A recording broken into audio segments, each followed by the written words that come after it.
irão assistir esse vídeo. Está começando a minha live. Eu vou dar esse tempinho para algumas pessoas irem chegando, para algumas pessoas irem entrando. Deixa eu testar como é que tá o microfone, se o som está indo direitinho. Eu acredito que esteja. Acredito que esteja indo o som. Se tudo aconteceu como foi da outra vez. Vamos lá. Agora, esperar algumas pessoas entrarem, esperar algumas pessoas chegarem.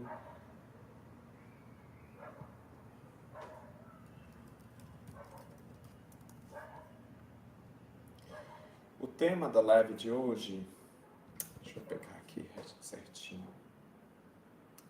O tema da live de hoje é o lugar do afeto na construção de resistências políticas. Na verdade, eu tinha pensado inicialmente para ser do afeto como o lugar do afeto na construção de resistências políticas, e depois eu mudei para do afeto enquanto campo de disputa e resistência política. É um tema extremamente amplo, extremamente complexo, né? Daria para falar de inúmeras coisas sobre esse tema. Quando eu abri a caixinha na semana passada, que eu fiz a minha primeira live, depois eu abri uma caixinha para pedir sugestão às pessoas de tema, e a maioria das sugestões foi sobre não monogamia. Esse é um vídeo que eu ainda pretendo gravar uma live para falar sobre não monogamia. Porém, ao longo da semana, fui atravessada pelas notícias do que aconteceu no Rio de Janeiro, e eu percebi que fiquei completamente sem energia, sem clima para falar sobre não monogamia diante das notícias do que está acontecendo e do que está pegando. E ao mesmo tempo eu fiquei pensando o que eu poderia produzir de contribuição sobre essa temática que a gente está enfrentando agora, desses discursos fascistas que estão se organizando a partir do que aconteceu no Rio de Janeiro. Que reflexões que eu poderia construir para contribuir com esse debate sem necessariamente passar pelos mesmos lugares, pelos mesmos relatos que outras pessoas já passaram, que outras pessoas já desenvolveram, entendendo que esse é um tópico extremamente doloroso, extremamente difícil. E, de certa forma, isso já começa a passar, né, pelo tema de hoje, que é a respeito de como a gente constrói sustentabilidade afetiva diante das pautas que a gente enfrenta, né? Como é que a gente que é militante, como é que a gente, enquanto pessoas interessadas na transformação da sociedade que a gente vive, como que a gente constrói maneiras de sobreviver afetivamente ao campo das lutas, ao campo da disputa política, sem se esgotar, sem se esgarçar emocionalmente, né? E aí me veio esse interesse de falar sobre a questão do afeto, pensando também o meu lugar enquanto militante feminista, enquanto militante comunista, sobre o quanto o afeto ele é a chave do que constrói praticamente tudo que a gente faz na militância política. Não existe militância política, não existe mobilização política na sociedade que a gente vive sem passar pelo campo dos afetos, sem passar pelo campo da afetação. Quem estiver assistindo, se puder, por favor, deixar um oi, né? mandar uma mensagem, confirmar se está escutando o áudio direitinho, porque inclusive no último encontro aconteceu que eu fiquei um tempão falando e só depois descobri que estava sem áudio. Então, se puderem, por favor, me fazer essa gentileza de confirmar como está o áudio, se está chegando tudo bem, se está chegando tudo direitinho. Vi que tem um like aqui, alguém deu um like. Pessoas que estiverem chegando, que estiverem assistindo esse live, se puderem, se inscrevam, curtam o vídeo, se inscrevam no canal, se vocês veem relevância na produção desse tipo de conteúdo. E tem um texto que eu gosto muito, até agora ninguém falou nada, então eu não sei se eu estou sendo ouvida. Eu estou apenas pressupondo que eu esteja sendo ouvida, mas eu não sei se eu estou ou não. Então, gente, por favor, interajam no chat. Quem estiver assistindo, isso me ajuda. Vou esperar aqui um pouquinho para também dar uma respirada.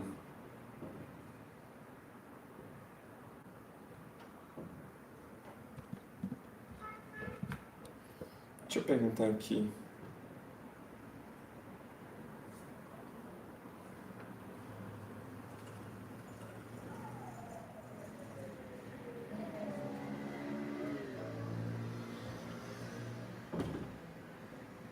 Ah, obrigada. Obrigada. Obrigada. Pronto, perfeito.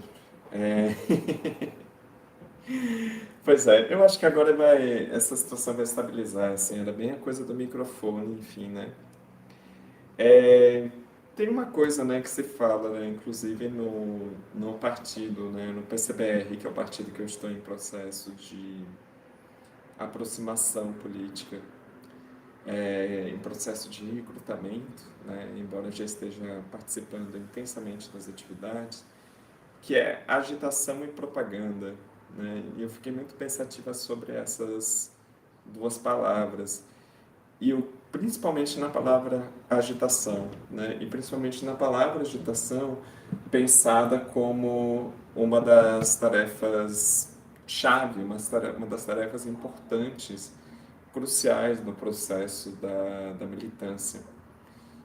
E como não tem como a gente falar sobre agitação política sem a gente pensar nos afetos que a gente mobiliza politicamente, né? Sempre que a gente fala de agitação e propaganda, a gente pode também estar falando sobre afetação e propaganda. E o papel de todo partido político, de todo militante, de toda pessoa que traz consigo um desejo de transformar o mundo que a gente vive, isso envolve uma ação afetada e uma ação que afete outras pessoas. Considerando que você só consegue afetar outra pessoa se você também estiver afetada. Se você também estiver implicado, afetivamente com as pautas de luta que você está construindo. E esse é um ponto muito chave, esse é um ponto que muitas vezes eu considero que acaba sendo um pouco subestimado no contexto das formações, no contexto do pensamento sobre a ação política de uma forma geral, que é sobre como não nos basta a teoria, não nos basta o conhecimento, não nos basta termos boas ideias ou defendermos boas ideias. A construção política, ela precisa dos nossos afetos.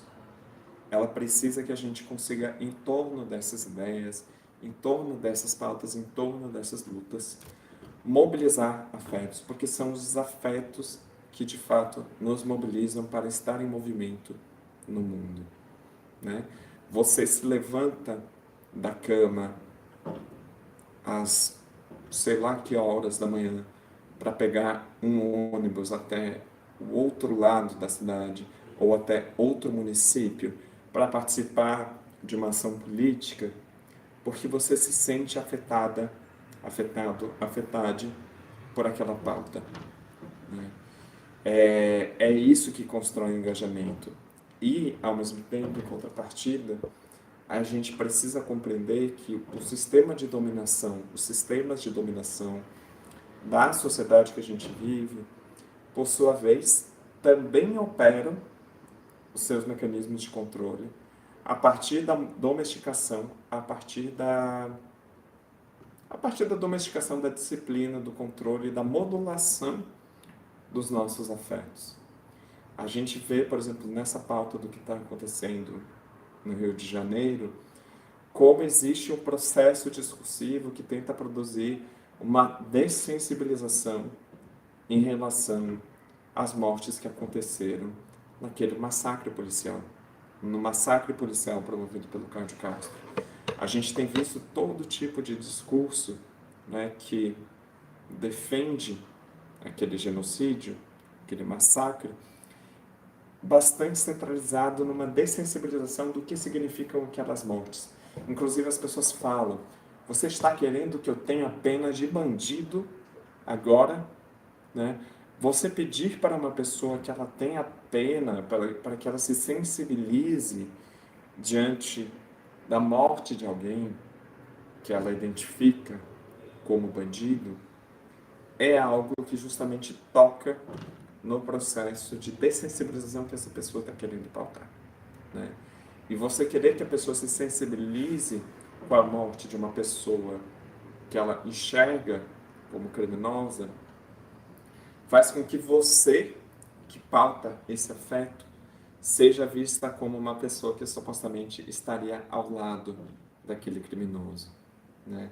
E, portanto, é um tipo de discurso que ele tenta produzir culpa, né, por aquelas pessoas que se afetam diante dessas mortes. Ele tenta legitimar que essa pessoa se desensibilize. Ele tenta legitimar que essas pessoas tratem essas vidas como descartáveis.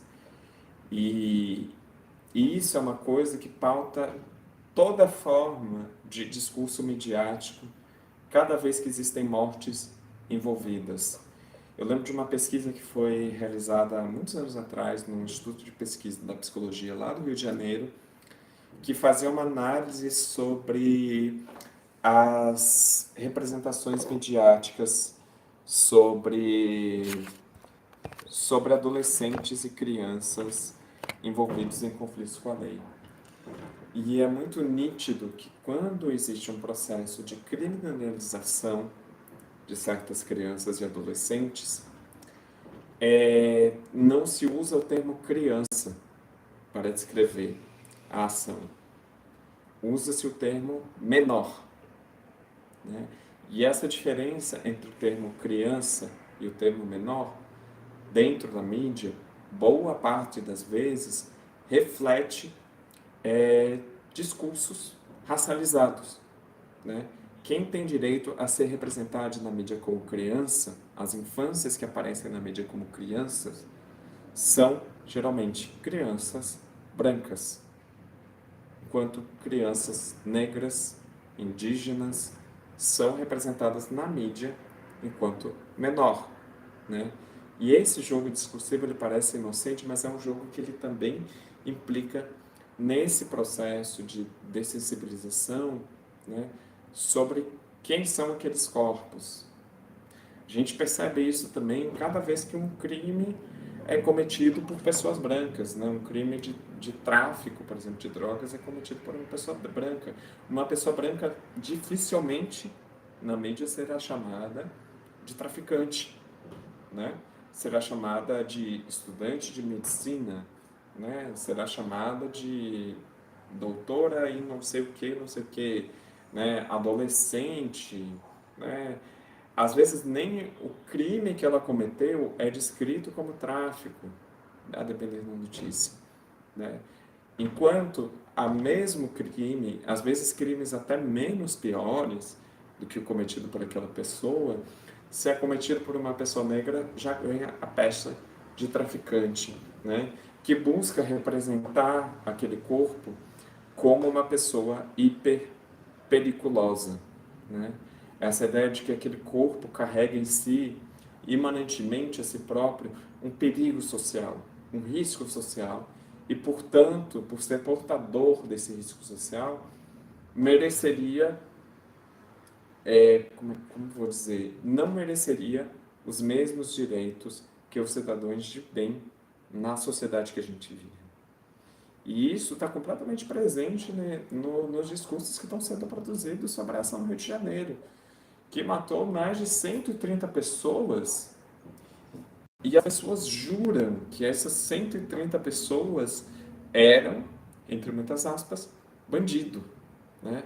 Que essas 130 pessoas que morreram, todas elas eram envolvidas com tráfico, sendo que nenhuma das pessoas que morreu eram pessoas que estavam sendo procuradas pela polícia naquela operação, né? Mas se constrói a narrativa de que todo mundo que morreu ali era bandido, né? E se você enxerga a morte, se você enxerga essas 130 pessoas como bandido, a narrativa tenta produzir essa imagem de corpos que carregam em si mesmos um lugar de periculosidade social e carregando em sua própria essência esse perigo social, né? E isso que eu estou falando é um dispositivo racializante, é um dispositivo produtor de racismo. São corpos que não são dignos de luto, não são dignos da gente sentir a perda, não são dignos da gente lamentar a perda, não são dignos de enlutamento. Tudo isso que eu estou falando, eu fico lembrando, por exemplo, de uma notícia, por exemplo, quando, de tempos em tempos, né, a Globo tenta pautar a, a pauta da redução da maioridade penal. Eu lembro, acho que foi em 2006, se eu não me engano, que tinha uma notícia de uma criança que tinha morrido durante um contexto de um assalto realizado por adolescentes, né? E aí, toda uma performance que a Globo construiu, né, que foi chamar os pais dessa criança para darem entrevista, né, sobre aquela morte, né? E a gente está falando de uma criança branca, a gente está falando de pais que são brancos, né? Que foram até a mídia. E aí você tinha toda uma trilha sonora também. Esse jogo da trilha sonora é uma coisa bem, bem sacana de vocês repararem nas notícias como a trilha sonora muda a tônica de como certas questões são noticiadas, tentando modular o que você deveria supostamente sentir diante daquela morte, né? Então, aquela criança branca que morreu naquela situação era um corpo digno de luto, era um corpo digno a se sentir pena. E esse luto, ele é instrumentalizado para que você se sensibilize e então, poxa, né, diante dessa dor, dessa perda incontornável, é impossível eu ir contra o desejo dessa pessoa de querer a redução da maioridade penal, né? É quase que você ser contra a redução da maioridade penal, você não entende a dor e você não entende a perda dessa família, né? Você é reduzido ao lugar de uma pessoa insensível por não entender, né, ou por não compactuar o desejo daquela pessoa por uma política fascista. O fascismo ele é um grande mobilizador de afeto. O fascismo, boa parte das vezes, opera instrumentalizando sentimento de lutos perante determinados corpos, perante determinadas vidas, para produzir uma aceitação incontornável, inescapável das pautas que diz defender, ao mesmo tempo que produz uma desensibilização diante de outras mortes, diante de outras vidas. Então é sempre esse jogo, né, em defesa de quem, sob o detrimento da desumanização de quem, que o fascismo opera, né? Opera construindo essa ideia de que existem inimigos na sociedade que a gente vive. Mais do que inimigos, né, que existem elementos inerentemente periculosos na sociedade que a gente vive, inerentemente maléficos na sociedade que a gente vive, cujo extermínio não merece ser sentido. Então, a tarefa política que a gente tem nesse momento, né, e quando eu digo a gente, digo nós, pessoas de esquerda, da esquerda, seja de qual esquerda você seja nesse momento, né?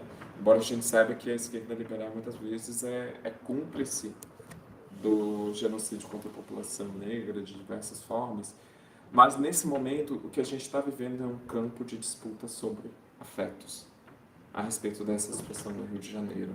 A gente está disputando a sensibilidade perante o massacre. A gente está disputando a sensibilidade de um luto, né? A gente está disputando que essas 130 e mais vidas sejam consideradas dignas de luto na sociedade que a gente vive. E é isso que está em jogo quando a gente pede pela prisão de Cláudio Castro.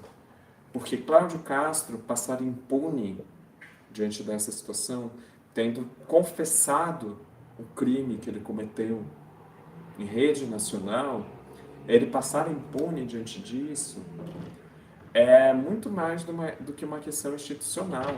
É você legitimar que essas vidas, que a perda dessas vidas, seja algo banalizado, seja algo dessensibilizado, algo que não seja sentido. E para isso, né, a gente precisa ir às ruas, a gente precisa se mobilizar, a gente precisa conversar, a gente precisa agitar.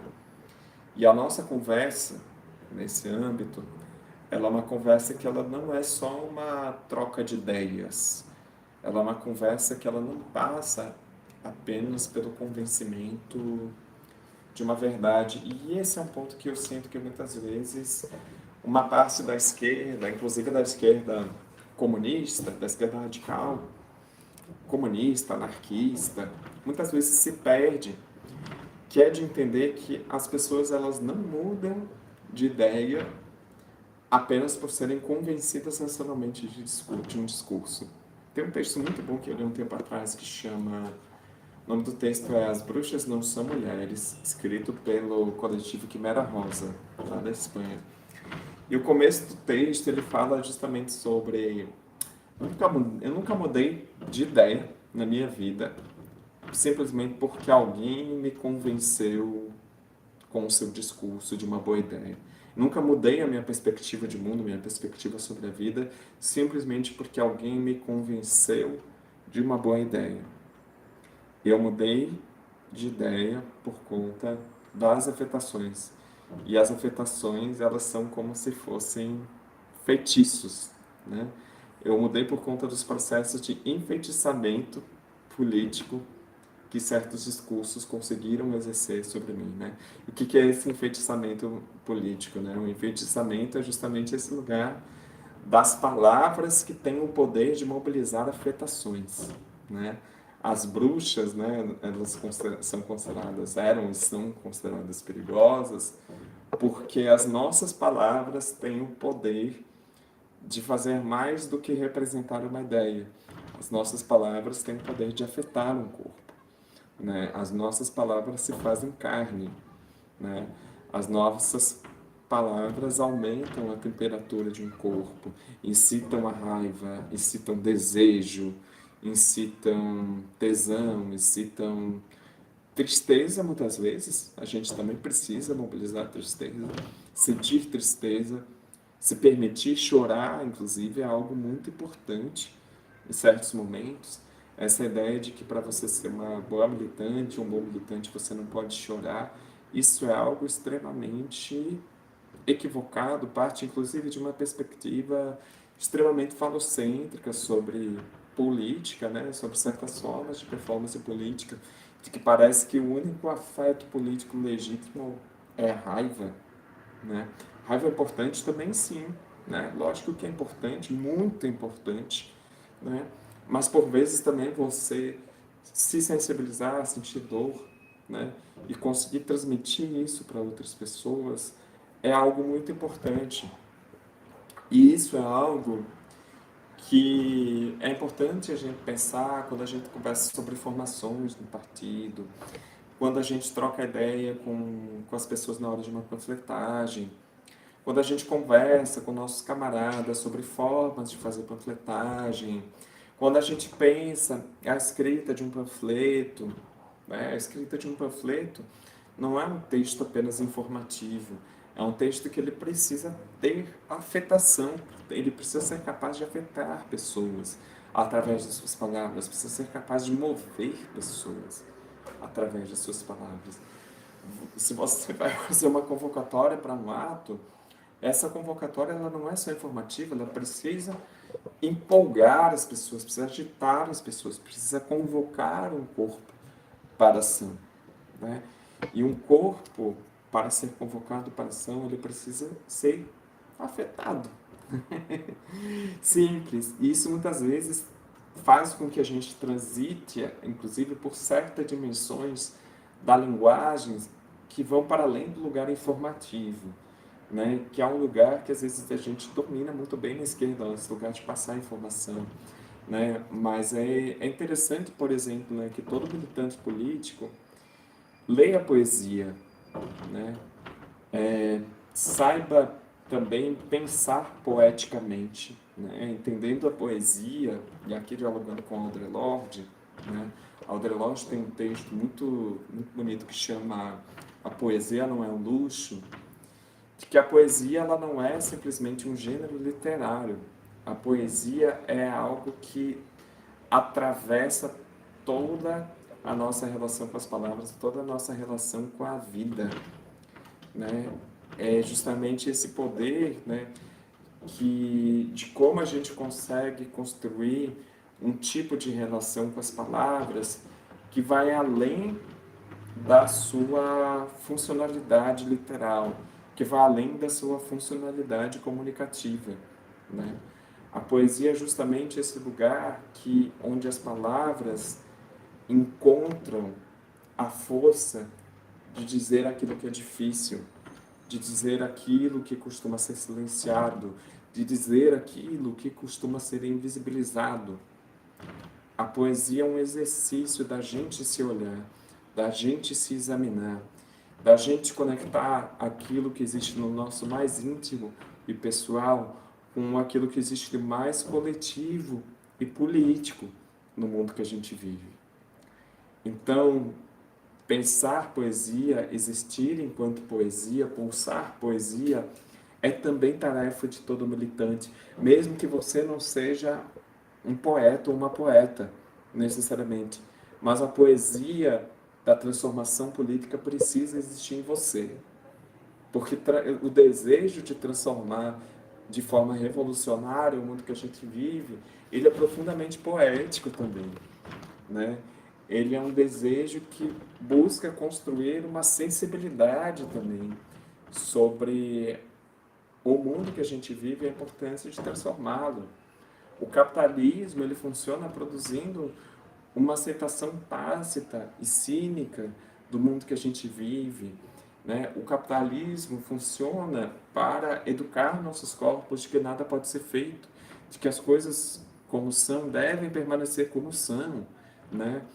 E de tal forma, né, o capitalismo opera produzindo discursos cisgenerizantes do corpo, né? Se você nasceu com tal genitália, você tem que ter uma determinada identidade de gênero. Se você tem uma determinada identidade de gênero, você tem que ser heterossexual. E essa é uma verdade inescapável do mundo, né? O capitalismo ele funciona para produzir uma dessensibilização do corpo. Porque corpos dessensibilizados são mais fáceis de ser controlados. Corpos dessensibilizados são corpos que se desconhecem e, portanto, mais suscetíveis a obedecer regimes de autoritarismo, mais suscetíveis de cair nas armadilhas do fascismo. E é tudo isso que a gente está disputando quando a gente pauta uma construção revolucionária, né? Uma construção de transformação profunda e revolucionária do mundo que a gente vive, né? Como quer que você entenda essa revolução, seja você comunista, seja você anarquista, Seja você, sei lá, uma pessoa, sei lá, social-democrata que acredita na transformação democrática da sociedade que a gente vive. Você, em alguma medida, né, a gente está disputando contra esse processo de docilização dos afetos, de dessensibilização do corpo, né? A gente precisa sensibilizar as pessoas para que as pessoas possam sair do óbvio, né? Possam sair desse lugar de aceitação óbvia e tácita do mundo que a gente vive, né? Porque, inclusive, esse controle, e aí, não sei se é isso que Bia está dizendo aqui no chat, sobre o economicamente também, né? Esses afetos, eles estão diretamente relacionados com toda a circulação de economias do mundo que a gente vive. Inclusive porque a regulação afetiva, a regulação emocional, é parte do que possibilita essa estrutura do trabalho seguir se reproduzindo, né? Um trabalhador que está completamente desregulado, um trabalhador, uma trabalhadora, completamente desregulado emocionalmente, ele ou ela se tornam improdutíveis no mundo que a gente vive, né? Por isso que existe investimento em drogas psiquiátricas. Por isso que existe investimento em saúde mental, investimento entre muitas aspas, um investimento sucateado, né? É por isso que investem, né, nas ditas comunidades terapêuticas também, mas é também por isso que, por exemplo, existe o carnaval, né? O carnaval, né, ele é ao mesmo tempo um mecanismo de resistência da cultura popular, mas ao mesmo tempo ele também tem esses dedos da burguesia, dos donos do meio de produção, que tentam instrumentalizar o carnaval como puramente essa válvula de escape para a classe trabalhadora extravasar afetos que serão desensibilizados no resto do ano, né? Por isso que existe feriado, né?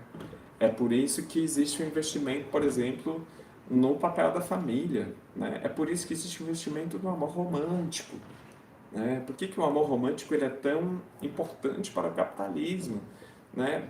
Porque, além de todas as esferas de trabalho que o amor romântico naturaliza, né? De trabalho não pago que o amor romântico naturaliza, o amor romântico ele é também um mecanismo de regulação dos afetos a partir dessa dependência de uma relação central, de uma família nuclear, que se torna totalmente responsável pelo amparo emocional da sua vida, né?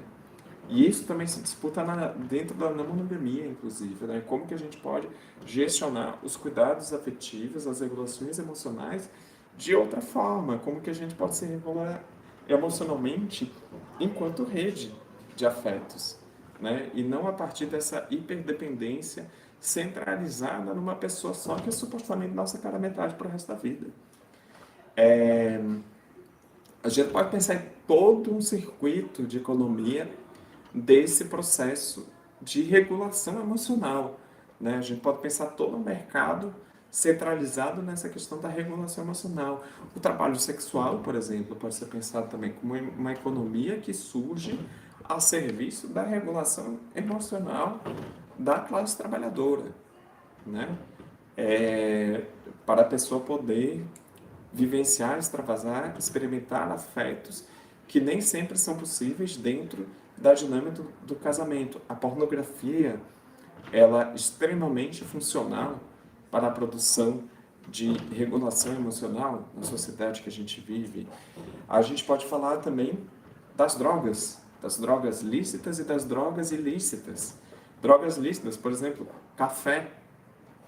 Saca? Você não tem, se você não existe funcionalismo público no Brasil sem o consumo de cafeína, de café com açúcar na sociedade que a gente vive. Não existe. Se acabar a produção de café, o funcionalismo público no Brasil entra em crise. Café é o quê? Cafeína é o quê, né, gente? Cafeína é um psicoestimulante, é uma droga, como tantas outras drogas são. Assim como classe trabalhadora, né, e não só, precisa da cervejinha, né, no final do expediente, no final de semana, né, precisa da praia, né, precisa da cervejinha, né, precisa da sua cachaça, da sua cana, que também é um processo de regulação emocional, né? Drogas, e eu estou falando aqui só das lícitas, né? A gente poderia falar das drogas prescritas pelos psiquiatras, né? Que também são reguladores emocionais, né? E veja só, reguladores emocionais muito bem regulamentados pelo Estado, inclusive, né? Que é o que deveria acontecer com as drogas ilícitas, né? Por que que existe maconha? Por que que existe cocaína? Por que que existe crack? Porque essas drogas, elas também são parte de experiências que regulam emoções das pessoas. Elas existem porque elas cumprem funcionalidades nesse processo, né? É, o crack, por exemplo, para pessoas que são moradoras de rua, eles são substâncias que muitas vezes são que possibilitam a pessoa ficar acordada numa noite decisiva para a vida dela, para a pessoa não correr o risco de morrer, para reduzir o risco da pessoa morrer. Porque a pessoa é obrigada a ficar acordada mais uma noite e precisa daquela substância. Tá certo? Deveria ser assim? Não deveria, né? Mas existe para cumprir uma finalidade. Existe para anestesiar. Muitas das drogas são anestésicos, né? Também afetivos, né? Para a pessoa conseguir atravessar certas situações de violência, certas barbaridades, né? E eu estou falando aqui de alguns exemplos extremos, né? Mas muitas vezes a gente vê as drogas, né, sob essa perspectiva demonizada e esquece essa funcionalidade de regulação afetiva que elas podem ter, né? Que as drogas existem por um motivo, né? Substâncias psicoativas que alteram a sensorialidade, elas existem por um motivo, né? Só que existem aquelas drogas que são legalizadas e aquelas drogas que são criminalizadas. E as drogas que são criminalizadas, elas não o são por conta do efeito psicotrópico que elas produzem. Não é o efeito psicotrópico da droga que produz a sua criminalização ou que justifica a sua criminalização. É o projeto político de encarceramento e extermínio das populações marginalizadas, né? E no caso, a gente aqui falando da população negra, indígena, que produz a criminalização das drogas, né? Que produz todo esse circuito de criminalização que justifica intervenções policiais tais como a que aconteceu no Rio de Janeiro, né? E aí, né, a partir de tudo isso, né, essa guerra, né, ao mesmo tempo, né, que se utiliza, né, do discurso de periculosidade sobre essas substâncias. Veja como isso passa pelos afetos também, né? Essa ideia de que você tem uma substância inerentemente maléfica, né? De que você teria uma planta inerentemente maléfica, de que você teria um pó inerentemente maléfico, um cachimbo inerentemente maléfico, né? De que essa droga porta, né, essa droga quase como uma porta-voz do diabo que teria o poder de se infiltrar e destruir a família brasileira. Tudo isso também é uma mobilização de afetos que existe para legitimar uma guerra contra comunidades negras, comunidades indígenas, né, que justifica essas políticas de controle, encarceramento e extermínio. E enquanto isso, né, enquanto justifica essa guerra contra essas comunidades, né, que você também vê como nos discursos sobre essa guerra, há também uma hierarquia, né, sobre quais corpos são considerados periculosos dentro da rede do narcotráfico e quais não são, né, porque o jovem branco que vai vender cocaína, êxtase, LSD numa rave de elite, não vai ser visto como um corpo perigoso, periculoso, que deve ser exterminado. Você não vai ver operação policial em rave. não da forma. Né? Você não vai ver metralhadora entrando numa rave de playboy. Isso não vai acontecer. Tem um monte de traficante ali. Tem um monte de gente vendendo drogas, comercializando drogas. E aqui eu não estou dizendo, não estou fazendo um juízo moral sobre a pessoa que está vendendo, né? A questão é que existe um recorte racial sobre qual corpo é visto como periculoso. Ao mesmo tempo que a gente sabe muito bem que os grandes chefes desse processo todo, eles não estão na favela, né? Eles conseguem, inclusive, construir uma blindagem da sua imagem pública que não lhe permite ser associado com o comércio dessa substância, né? Eles não são vistos como traficantes, como narcotraficantes, né? Mas constrói-se essa ideia de que, nossa, atacando, né, matando 130 pessoas numa comunidade do Rio de Janeiro, você está, de alguma forma, abalando essa instituição, enquanto os grandes chefes do narcotráfico seguem com seus lucros intocados. E seguem com seus lucros intocados porque, muitas vezes, eles financiam os dois lados dessa guerra. Porque muitas vezes eles lucram com as drogas, e eles lucram com as armas, e eles lucram com as políticas que vão ser aprovadas de segurança pública, eles lucram com a especulação imobiliária, que também surfa em tudo que vai sendo produzido a partir desse processo. Eles lucram a partir do efeito que essa guerra tem sobre a classe trabalhadora. Enfim, gente, preciso pegar um ar. Já peguei ar, né? Como se diz aqui. Me digam aí, manda perguntas, comentários, digam aí coisa. Tem acho que umas 6 pessoas aqui assistindo. Deem um seu boa noite, mandem perguntas.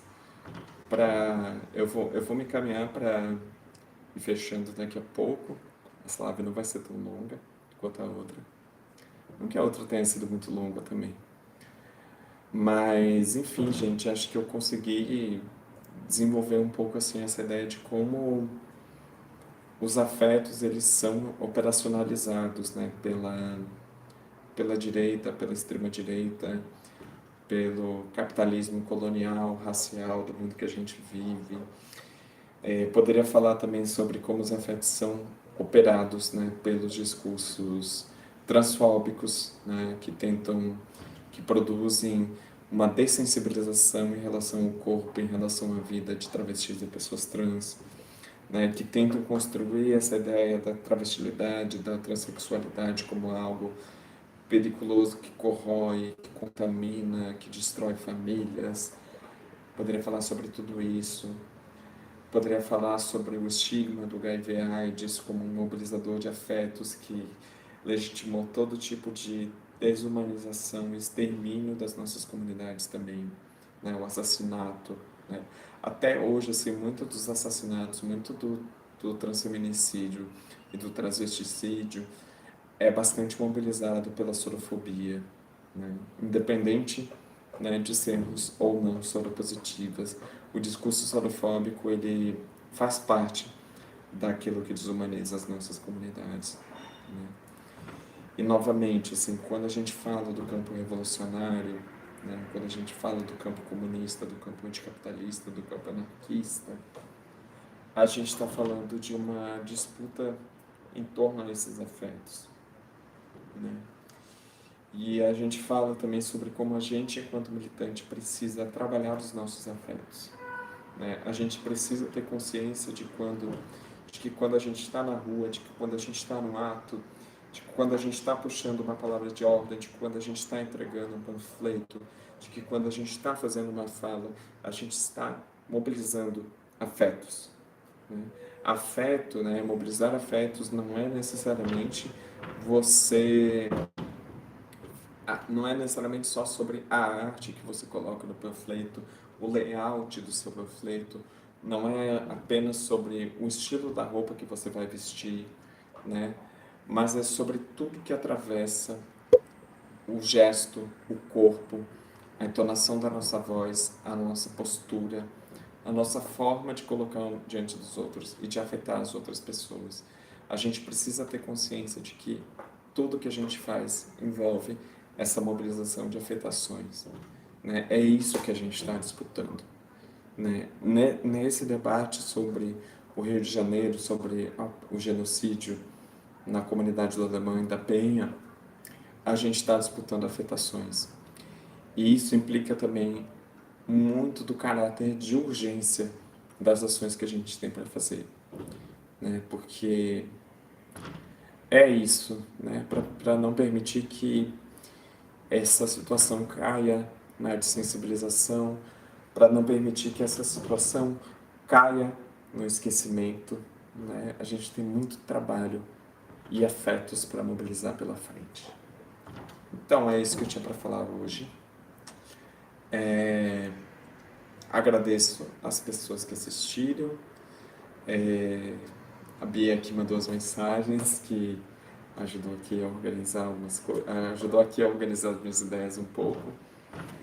E, enfim, essa foi a live de hoje. Se inscrevam no canal, né, se vocês quiserem assistir mais conteúdo sobre isso. Na semana que vem, ou no domingo, ou na segunda, eu devo gravar uma live sobre não monogamia. Quero falar sobre não monogamia, acho que também é um tema que dialoga com essa questão dos afetos, é um assunto que eu gosto muito e acho que vai ser uma conversa bem bacana. Então, é isso. Se vocês assistirem essa live já gravada, deixe seu comentário, deixe seu like, se inscreva, pode me mandar mensagem também no privado para dialogar sobre. E é isto, meus amores. Um beijo, uma boa noite, boa semana.